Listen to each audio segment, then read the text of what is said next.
السلام علیکم دوستو، میرا نام ہے انور اور آپ دیکھ رہے ہیں انفارمیشن ان اردو۔ دوستو، علامہ ابن جوزی رحمۃ اللہ علیہ اپنی کتاب الاذکیاء میں ایک واقعہ نقل فرماتے ہیں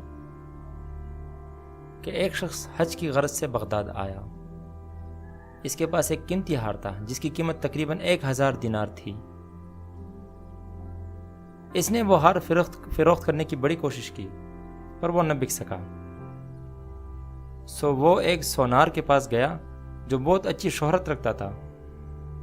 چنانچہ اس نے اس کو ہار امانتاً اس کے پاس رکھوا دیا، پھر حج کرنے چلا گیا اور کچھ دنوں بعد لوٹ آیا، پر اپنے ساتھ تحفے لے کر اس سونار کے پاس گیا کہ اس سے میں اپنا ہار لے لوں، مگر سونار کے دل میں لالچ بھری ہوئی تھی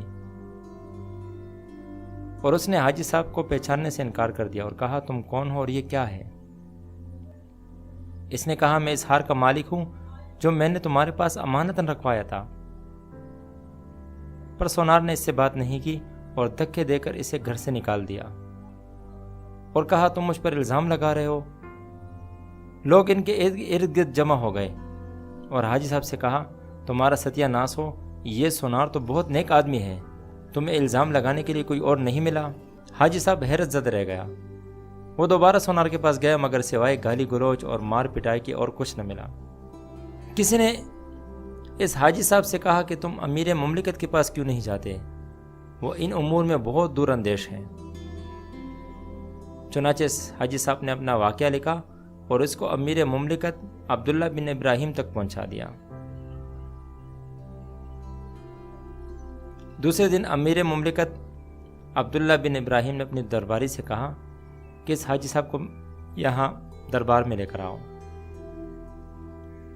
چنانچہ حاجی صاحب حاضر ہوئے اور اپنا پورا قصہ سنا دیا۔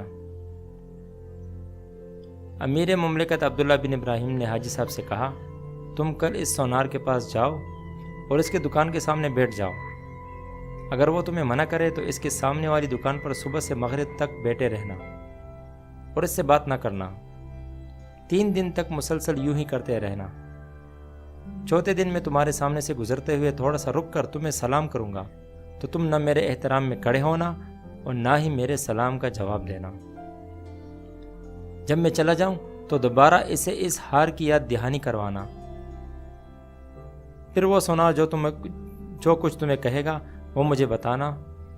اگر وہ ہار تمہیں دے دے تو اسے لے کر میرے پاس آ جانا۔ چنانچہ حاجی صاحب اس سونار کی دکان پر بیٹھنے کے لیے آیا، لیکن اس سونار نے اس کو منع کر دیا۔ سو وہ اس کے سامنے والی دکان پر 3 دن تک بیٹھتا رہا۔ چوتھے دن امیر مملکت اپنی شاہانہ سواری پر سے گزرے۔ جیسے ہی اس نے حاجی صاحب کو دیکھا تو اس کے پاس رک کر سلام کیا۔ حسب وعدہ حاجی صاحب نہ کھڑے ہوئے اور نہ ہی سلام کا جواب دیا۔ امیر مملکت نے حاجی صاحب سے کہا، بھائی صاحب، آپ یہاں ہوتے ہوئے بھی ہماری طرف تشریف نہ لائے اور نہ ہی ہمیں کسی خدمت کا موقع دیا۔ حاجی نے وہی کیا جو ان کے درمیان معاہدے میں طے ہوا تھا اور امیر مملکت کے ساتھ ڈھنگ سے بات بھی نہ کی اور نہ ان کے احترام میں کھڑے ہوئے، حالانکہ پوری فوج رکی ہوئی تھی اور امیر مملکت کھڑے ہو کر اس سے پوچھ رہے تھے اور سرگوشیاں کر رہے تھے۔ یہ دیکھ کر سونار خوف کے مارے بے ہوش ہونے والا تھا۔ سو جب امیر مملکت چلے گئے تو سونار فوراً اس آدمی کی طرف بڑھا اور کہا، تیرا ستیہ ناس ہو، وہ ہار تم نے میرے پاس کب رکھوایا تھا اور کس چیز میں لپٹا ہوا تھا؟ مجھے یاد دلاؤ، شاید مجھے یاد آ جائے۔ حاجی صاحب نے ہار کی کچھ نشانیاں ان کو بتا دی۔ سو وہ سونار کھڑا ہو گیا اور ڈھونڈنے لگا اور پھر تھوڑی ہی دیر بعد وہی ہار ایک تھیلی سے نکال کر اس کے سامنے رکھ دیا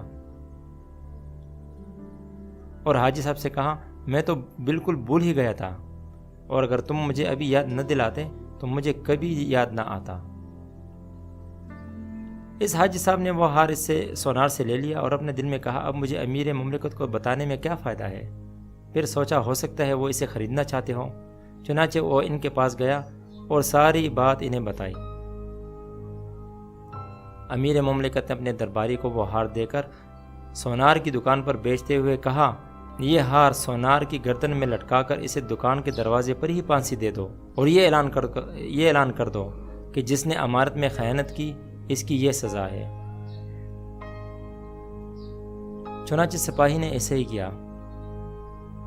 وہ دوسرے دن گیا اور سونار کی دکان پر جا کر سونار کو پکڑ کر اسی ہار سے اس کو پھانسی دے دی اور کہا کہ جس نے امانت میں خیانت کی یہ امیر مملکت کی طرف سے سزا ہے۔ درباری دوبارہ واپس لوٹ آیا اور اس حاجی صاحب کو اپنا ہار دے دیا۔ امیر مملکت نے اس حاجی صاحب سے کہا اب تم جاؤ۔ چنانچہ وہ اپنے مال کے واپس مل جانے پر بہت خوش اور مطمئن لوٹ آیا۔ تو دوستو، کسی کی امانت رکھوانے پر خیانت نہیں کرنی چاہیے۔ کوئی دے کے نہ دے کے تو اللہ کی ذات تو دیکھ رہی ہے۔ ویڈیو دیکھنے کا بہت بہت شکریہ۔